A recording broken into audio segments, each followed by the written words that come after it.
बंधु नमस्कार। आशा करुच्ची समस्ते बहुत बढ़िया थे, बिंदास थे। एक नुआ टॉपिक को आपण मान पाखु नहीं आसी। निश्चय आपण माने समस्ते केबे ना केबे सुना किनिथिबे बा सुना किनिबार संपर्क रे आसीथिबे। भारतीय माने बेसी सुना प्रिय। आमे प्रत्येक पर्वपर्वाणी सहित सुना को जोड़ी देइछि। ता सहित पुणी आमे धनत्रास बोली एक विदेशी संस्कृति को आनिके आमे मध्य पालन करछे। परोक्षरे महिला माने मध्य भारी सुना प्रिय।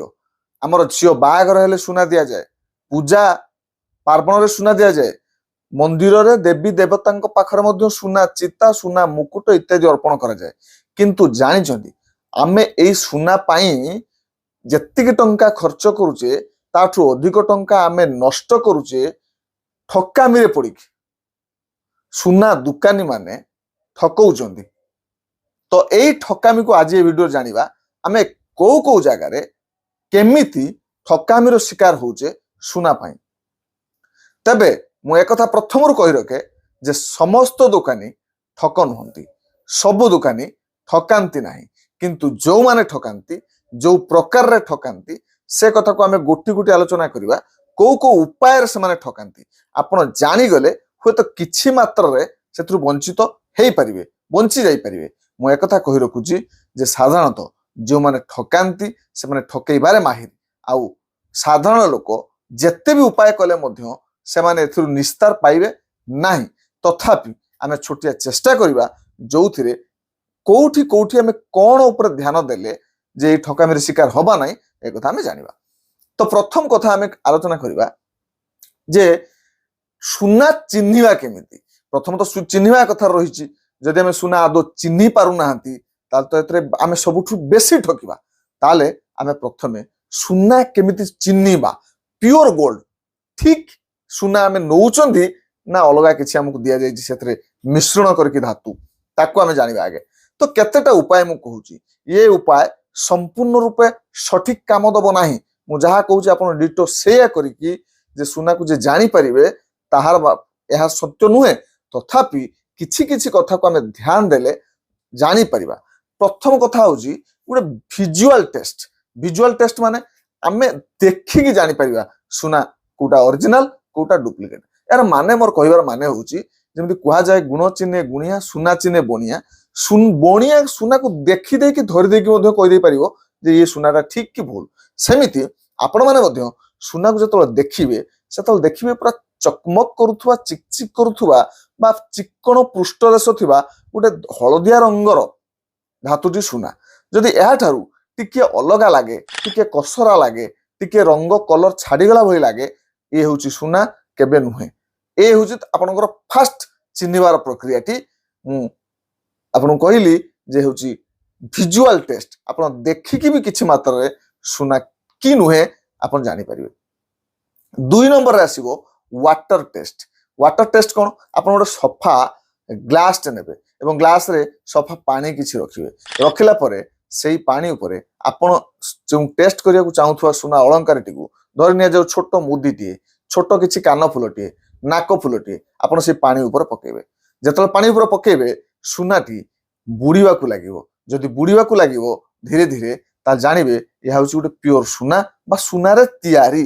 जदि न बुड़ी ऊपर भासीवा को लागेला ताले कोन कुछ ना किछि धातु जो तरह के हल्का पदार्थ बा सेथरे मिसिछि जो द्वारा से पानी रे बुड़ीला नाही।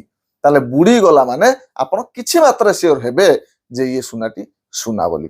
ये गला वाटर टेस्ट। एबे आमे जानिबा आ गोटे टेस्ट होछि, ता होछि विनेगार टेस्ट। विनेगार टेस्ट माने कोन? आपण विनेगार रखि जानिचंती घरे घरे थाए सब।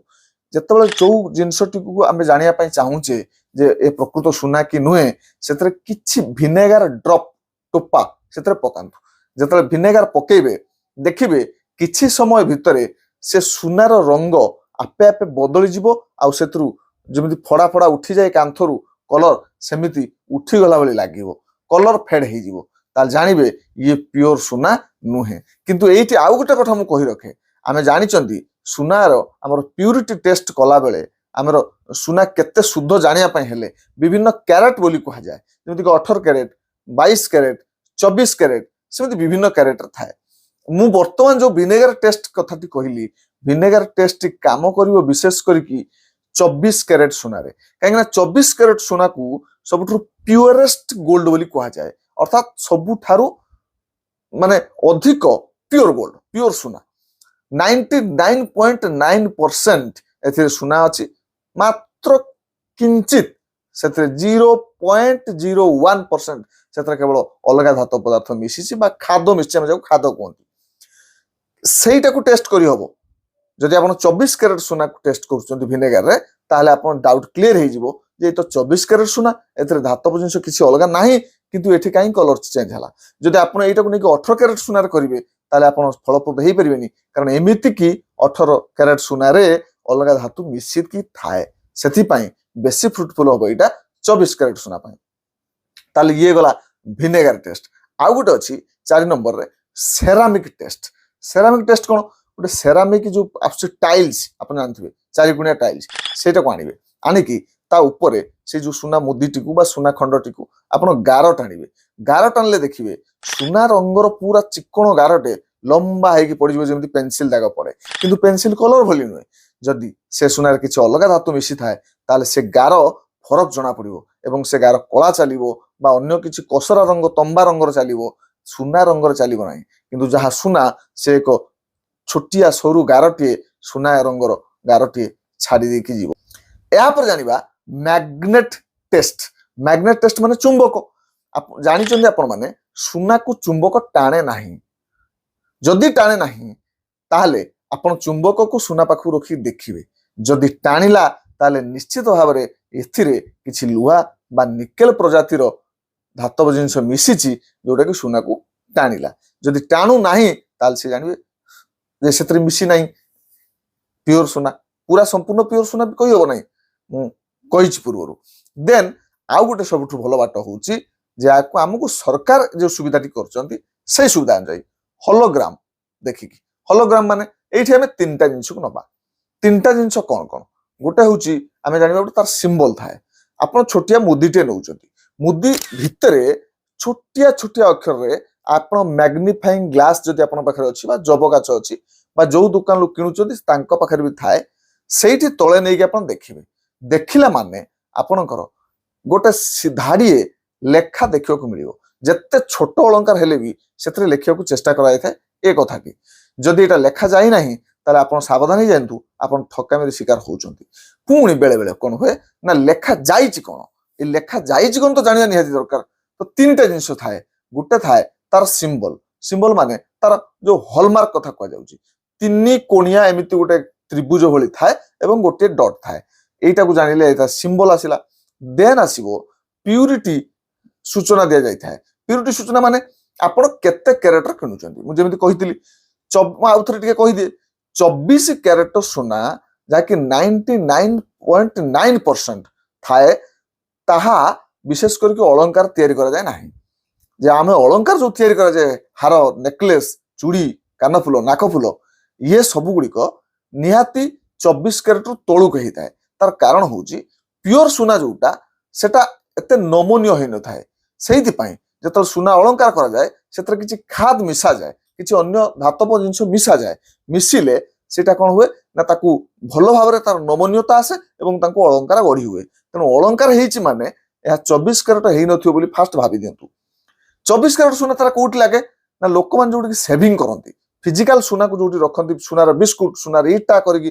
ଘର ଭିତରେ ରଖନ୍ତି ବା କୋଉଠି ଲକରରେ ରଖନ୍ତି ସେଇଟା ବିଶେଷ କରିକି 24 କ୍ୟାରେଟ ହେଇଥାଏ କିନ୍ତୁ ଅଳଙ୍କାର କଲା ମାନେ ସେଇଟା ହେଇଯିବ 22 କ୍ୟାରେଟ 18 କ୍ୟାରେଟ ବା ଅନ୍ୟାନ୍ୟ କ୍ୟାରେଟ ତାହେଲେ ଏଇଠି କଣ ଥାଏ ନା ଆପଣଙ୍କର ସେଇ ଜିନିଷ ଲେଖା ହେଇଥାଏ ଯଦି 24 କ୍ୟାରେଟ କଥା ଆପଣ ମନକୁ ଆସେ ତାହେଲେ ସେଇଠି ଲେଖା ହେଇଥିବ 999K ମାନେ ଆପଣ ଲେଖା ହେଇଥିବ 24K999 ଏଇ ଯୋଉ 999 ମାନେ ହଉଛି 99.9% ସୁନା ଏଥିରେ ଅଛି ବା 24 କ୍ୟାରେଟ ଠିକ ସେଇଭଳି ଭାବରେ ଯଦି ଆପଣ ଦେଖୁଛନ୍ତି ଲେଖା ହେଇଛି 22K ଏବଂ ତା ପାଖକୁ ଲେଖା ହେଇଛି ଯେ 916 এইটাକୁ ସମସ୍ତେ କିଣୁଛନ୍ତି এইଟାକୁ ସମସ୍ତେ ଧ୍ୟାନ ଦେଇକି ଜାଣନ୍ତୁ ଆମେ ସବୁବେଳେ 916 ବା 916 କୁ ଲକ୍ଷ୍ୟ କରନ୍ତି ଆମେ ଆଶ୍ଚର୍ଯ୍ୟ ହୁଅନ୍ତି ଯେ 3ଟା ତ ଜିନିଷ ଅଛି ଆମେ ଜାଣିବା କେମିତି ପିଓର ସୁନା ବୋଲି ତ तो प्योर सुना जाने हेले गोटे त्रिभुज सिंबल थिबो ता पाखरे थिबो 22 के माने 22 कैरेट रो से 22 कैरेट को सूचेया पई ता पाखरे थिबो 916 ए 916 रो माने अनेक बेले हम जानि परंती नाही 916 रो माने होची 91.6 ये सुना अछि प्योर सुना ता माने आउ 8.4 रे खाद मिसिची तापरे ये तो हेला बीआईएस होची कोन bureau of Indian standard certification गोटे दिया जाइछि सेटा रहिछि बीआईएस तो ता पाखु थिबो एचयूआईडी कोन ना एचयूआईडी होची हॉलमार्क यूनिक आईडी गोटे दिया जाय थाए ता 6टी गोटे अल्फा न्यूमेरिकल लिखा जाय थाए किछि अक्षर ताले ये अक्षर को आपण जानिए किमति कोन अछि आपण जाई कि गोटे एचयूआईडी आपनकर क्रोम ब्राउजर रे बा गूगल रे सर्च मार दे वेबसाइट से वेबसाइट रे जाई कि से एचयूआईडी नंबर टी को पुट करी देखिबे जे जानिबे एटा ठीक अछि कि भूल अछि आउरी जदि आपण जदि टेस्ट करिया पई चाहंती सबुठु आ सर्वश्रेष्ठ गोटे बाट होची आपनक लोकल अंचल रे कोठी ना कोठी गोटे सर्टिफाइड सेंटर थाए जोटी कि गोल्ड टेस्ट करा जाए तो से टेस्ट सेंटर को जानिबे सेही एचयूआईडी बा बीआईएस केयर ऐप रे अछि बा बीआईएस अछि वेबसाइट अछि से वेबसाइट रे आपण जाय कि लिस्ट बाहर करि परिबे एवं से लिस्ट रु कोठी अछि सेंटर सेठी जाय कि डायरेक्ट टेस्ट कर दै परिबे ये होची आपण सुना केमिति चिन्हिबे बा जानिबे बा ठकामीरु वर्तिबे सुना बदले आपन को अन्य किछि देई दउचंती कि एथिरु वर्तिबे ए कहि देली उपाय एबे हम जानिबा एक नुवा कथा एबे हम जानिबा कोठी कोठी बा को प्रकार रो स्कैम करा जाए गोल्ड को नेकी ताले जत आमे एबे जानिबा कोन ना प्रथमे आमे गोटे दुकान को गले दुकान को सब बेले मन रखिबे बंधु जतबेले आपण सुना किनिया को जाउचंती बड़ सुना दुकान को चाहतु बड़ सुना दुकान ले कोन होय ना सेठी अनेक समय चढ़ऊ होता है सरकार तरफ बा सेठी सेमानकर भय थाए सेमाने विशेष करके जो बीआईएस नंबर एचयूआईडी को गुरुत्व दे थांती आपण जेतल छोट छोट सुना दुकान को जिबे सेठी ठकिबार बेसी चांस थाए काहेकि ना सेठी अति छोट छोट अलंकार आपण जेतल किनिबे सेठी सेमाने कहबे एते छोट अलंकार रे बीआईएस मार्क बसी परिबोनी एचयूआईडी नंबर रही परिबोनी तेनु एटा को आपण नवा पड़ियो द्वितीय कथा कोन हुए ना लोक सस्ता खोजंती आपण जाकी सस्ता खोजिया को जाईकी सेथरे खराब सुना नहीं कि आसवे 24 कैरेट रो पैसा देबे नेबे 18 कैरेट रे मु कहिबी आगो को केमिति होची तो फास्ट होची आमे जानिबा केमिति स्कैम हुए ना स्टोन स्कैम कोन आपण गोटे रत्न मालटे किनिले माने आपण सुना हारटे किनिले सुना हार रे देखियो अनेक समय रे किछि किछि रत्न पत्थर लागि दाए सुंदर सुंदर ग्रीन कलर रो रेड कलर रो पत्थर सब बसता है जेतला आपण ओजन करचंती अनेक आंसर चांस अछि जे से माने पूरा सुना हार सहित से स्टोन को मध्य वेट कर दियंती ओजन कर दियंती धर जे से आपण कहले एटा होछि 10 ग्राम आमे कोन करंती ना 10 पचारंती 10 ग्राम केमथि हला ना 10 ग्राम तो अछि आमे तो ओजन को देखंतु किंतु आपण भूल जानती सेठी कहिया पई जे ऊपर जो स्टोन बसिछि से स्टोन रो ओजन मध्य आपण भितर ऐड होछि धरनिया जाऊ सेठी गोटे जदी ग्राम 10 ग्राम भितर जदी गोटे भी ग्राम आपणकर स्टोन थाए ताले आपण 9 ग्राम रो सुना पाइले हेले देले 10 ग्राम रो पैसा देले सेति पई आपण को कहिबा को पड़ियो कोन कहिबा आपण ना कहिबे जे हमकु बिल दियंतु जो बिल ले सुना एठी केते लेखा जाईची आ ता देहरे लागिथिबा से जो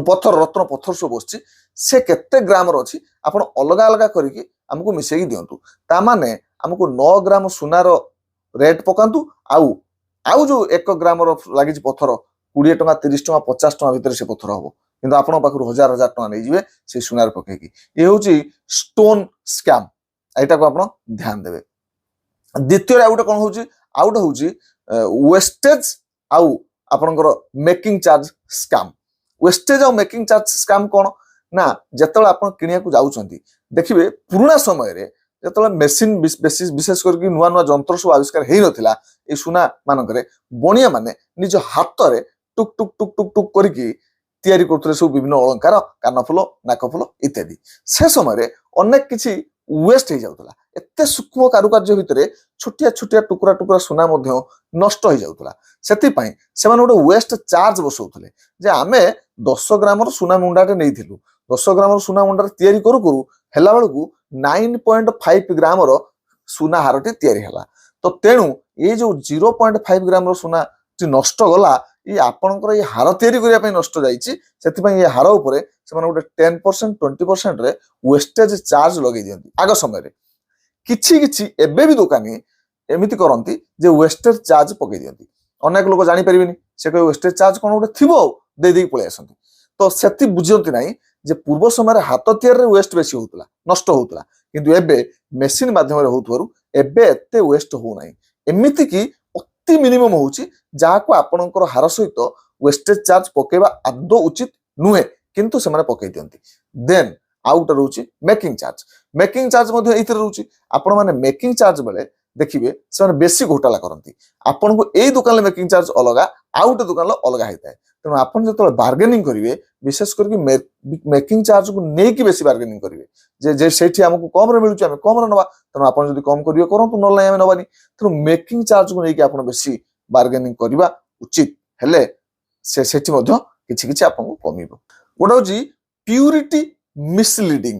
ପ୍ୟୁରିଟି ମିସଲିଡିଂ ମାନେ ମୁଁ ଯୋଉ କହିଗଲି 18 କ୍ୟାରେଟ 20 କ୍ୟାରେଟ 22 କ୍ୟାରେଟ 24 କ୍ୟାରେଟ ଏଇ ଯୋଉ କ୍ୟାରେଟ କୁହାଯାଇଛି, ଆପଣ ଯାଇକି ସିଧା ସୁନା ଗହଣା ଦୋକାନରେ ସୁନା ମାଗୁଛନ୍ତି ମାନେ କାନଫୁଲ ଦେ, ଆର ଅର୍ଥ ହଉଛି ଆପଣ 24 କ୍ୟାରେଟରେ ମାଗୁଛନ୍ତି, ସରି 22 କ୍ୟାରେଟ ଆପଣ ଯାଇକି ମାଗୁଛନ୍ତି ମାନେ 22 କ୍ୟାରେଟରେ ମାଗୁଛନ୍ତି।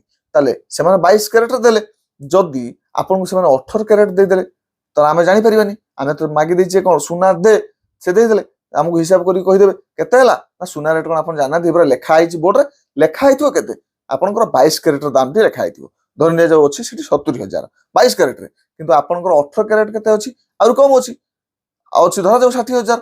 ତାହେଲେ ଆପଣଙ୍କୁ ସିଧା କହିବେ ଏଠି ଲେଖା ହେଇଛି ନା, ହଁ ଲେଖା ହେଇଛି ତ 70,000, ଆପଣ ବି ଦେଖିଦେଇଛନ୍ତି ଯାଇକି ସିଧା ନଜର ପକେଇ ଦେଇଛନ୍ତି, କିନ୍ତୁ ଆପଣ ନଉଛନ୍ତି କେତେ 18 କ୍ୟାରେଟର ଦେଇଛନ୍ତି, ସେ ପକେଇଲେ କେତେ ନା 22 କ୍ୟାରେଟର ଟଙ୍କା ଆପଣଙ୍କୁ ପକେଇ ଦେଇଦେବେ। ତେଣୁ ଆପଣ ପଚାରିବା ଦରକାର ଇଏ କେତେ କ୍ୟାରେଟରେ। ମୁଁ ଆଗରୁ କହିଲି ଯଦି ଆପଣ ଚିହ୍ନିବା ପାଇଁ ଚାହିଁବେ ସେଥିରେ ଲେଖା ହେଇଛି କ୍ୟାରେଟ ମଧ୍ୟ ଆପଣ ଦେଖିପାରିବେ, ପଚାରି ପାରିବେ। ତା ସହିତ ବିଲରେ ତାଙ୍କୁ କହିବେ ଲେଖିକି ଦେବା ପାଇଁ କେତେ କ୍ୟାରେଟ ସୁନା ଇଏ, ଲେଖିକି ଦେଲେ ତାହେଲେ ସେମାନେ ଠକେଇ ପାରିବେନି, କମ ସେ କମ ଠକେଇବେ, କାରଣ ଧରା ପଡିଯିବାର ଭୟ ରହିବ ଯେହେତୁ ସେମାନେ ଲେଖିକି ଦେଇଛନ୍ତି। ଦ୍ୱିତୀୟ କଥା ହଉଛି ବେଳେବେଳେ କଣ ହୁଏ ନା ଆମେ ଜାଣିଥାନ୍ତି 22 କ୍ୟାରେଟ କୋଉଟା, ଆମେ ଜାଣିଥାନ୍ତି HUID, ଆମେ ଜାଣିଥାନ୍ତି BIS ମାର୍କ ହଲୋଗ୍ରାମ, ଆମେ ସବୁ ଜାଣିଥାନ୍ତି। ସେଇଠି କଣ ହୁଏ ନା ଆପଣ ଧରି ନିଆଯାଉ ଗୋଟେ ମୁଦି ଆଣୁଛନ୍ତି ବା ଗୋଟେ ବ୍ରେସଲେଟ ଆଣୁଛନ୍ତି ହାତରେ ପକେଇବେ, ତ ବ୍ରେସଲେଟ ଯୋଉଟା ହାତର ଶଙ୍ଖା ଟାଇପରେ ଥାଏ ଗୋଲ ହେଇକି ବଳା ହେଇକି, ଏଥିରେ ଆପଣ ଦେଖିଦେଲେ ଲେଖା ହେଇଛି କେତେ ନା 22 କ୍ୟାରେଟ ଲେଖା ହେଇଛି, HUID ପଡିଛି, BIS ମାର୍କ ପଡିଛି, କିନ୍ତୁ ବ୍ରେସଲେଟ ଉପରେ ଗୋଟେ ଗୋଲାକାରର ଘଣ୍ଟା ଆକାରରେ ବା ରାକ୍ଷୀ ଆକାରରେ ଏକ ସୁନା ଲାଗିଛି ସୁନ୍ଦର ଭାବରେ ଆପଣଙ୍କୁ ସୁନ୍ଦର ଦିଶିବା ପାଇଁ, ସେ ସୁନା ଉପରେ ତ ଲେଖା ହେଇନାହିଁ କେତେ କ୍ୟାରେଟ।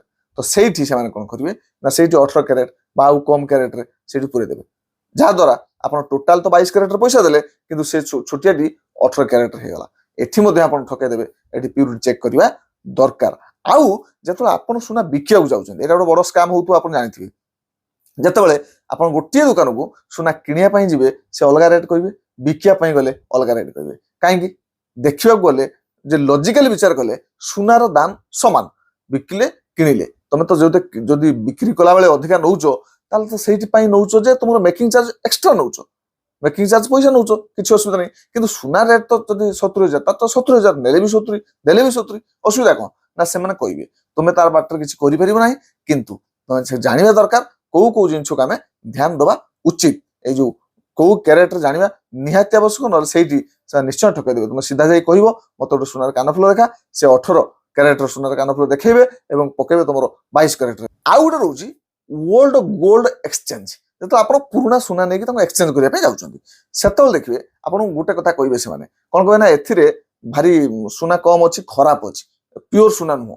ଆପଣ କେବେ କିଣିଥିଲେ ମନେ ନାହିଁ, 10 ବର୍ଷ ତଳେ, 20 ବର୍ଷ ତଳେ, 30 ବର୍ଷ ତଳେ, ବେଳେବେଳେ ଆମର ମାଙ୍କର କାନ ଫୁଲ ନାକ ଫୁଲ ସବୁ ରଖିଥିବା ମୋଟା ମୋଟା ସୁନାର, ସେଥିରେ ସବୁ ମଇଳା ବସି ଯାଇଥିବ, କିନ୍ତୁ ସେମାନେ କହିବେ ପିଓର ସୁନା ନୁହଁ। ଆପଣ କଣ ଜାଣିଛନ୍ତି ସେ ପିଓର ସୁନା ନୁହଁ ନା ଆପଣଙ୍କ ପାଖରେ କିଛି ରେକର୍ଡ ଅଛି? ତେଣୁ ବେଷ୍ଟ ଉପାୟ ହଉଛି ଆପଣଙ୍କ ଅଞ୍ଚଳରେ ଥିବା ଯୋଉ ପ୍ୟୁରିଟି ଟେଷ୍ଟିଂ ସେଣ୍ଟରରେ, ସେ ହଉଛି ସରକାରଙ୍କର ଯୋଉ ସାର୍ଟିଫାଏଡ, ତେଣୁ ସେଠି ଆପଣ କଣ କରିବେ ନା 50-100 ଟଙ୍କା ନବ, ଟେଷ୍ଟ କରିଦେଇକି ନେଇକି ଯିବେ। ସେ ଦେଖିଦେଇକି ଟେଷ୍ଟ କରିଦେଲେ, ଯେ ଟେଷ୍ଟ କରିଦେଲେ କହିଲେ ଯେ ହଁ ଏଇଟା ହଉଛି 22 କ୍ୟାରେଟ, ତ ସେଇଟା ଆପଣ ତାଙ୍କ ପାଖରୁ ଲେଖା ନେଇଯିବେ, ସେ ଗୋଟେ ରସିଦ ଦେଇଦେବେ, ସେ ରସିଦର ସିଧା ଲେଖା ହେଇଥିବ 22 କ୍ୟାରେଟ, ଏଇ ଟେଷ୍ଟିଂ ସେଣ୍ଟରରୁ ଏଟା ଟେଷ୍ଟ ହେଇଛି। ଆପଣ ତାଙ୍କୁ ଯାଇକି ଯେତେବେଳେ ଦୋକାନକୁ ଦେଖେଇବେ ବଦଲେଇବେ, ସେତେବେଳେ ସିଧା ସେ ରିସିପ୍ଟ ଦେଇଦେବେ, ସେ ଆଉ କିଛି କହିବେନି, 22 କ୍ୟାରେଟରେ ନେଇଯିବେ। ଯଦି ଆପଣ ସେମିତି କିଛି କରିନାହାନ୍ତି, ସିଧା ଯାଇକି ପହଞ୍ଚିଗଲେ, ସେମାନେ ଟେଷ୍ଟ କରିଦେଲେ, ତାହେଲେ କହିଲେ ना ये प्योर सुना नुह ये 18 कैरेट बा 18 तलू अच्छी तेणु एतिक पैसा कटिଯିବ ଆପଣ କିଛି ନ କହିକି କାନ ମୁଣ୍ଡ ଆଉସିକି ଦେଇଦେଇ ପଳେଇ ଆସିବେ ଆପଣଙ୍କୁ ଦରକାର ଅଛି। ଆଉ ବେଳେ ବେଳେ କଣ ହୁଏ ନା ଆପଣ ସିଧା ପହଞ୍ଚିଲା ବେଳେ ସେମାନେ ଗୋଟେ ପଥର ରଖିଥିବେ ଟଚ୍ ଷ୍ଟୋନ୍ ତାକୁ କୁହାଯାଏ।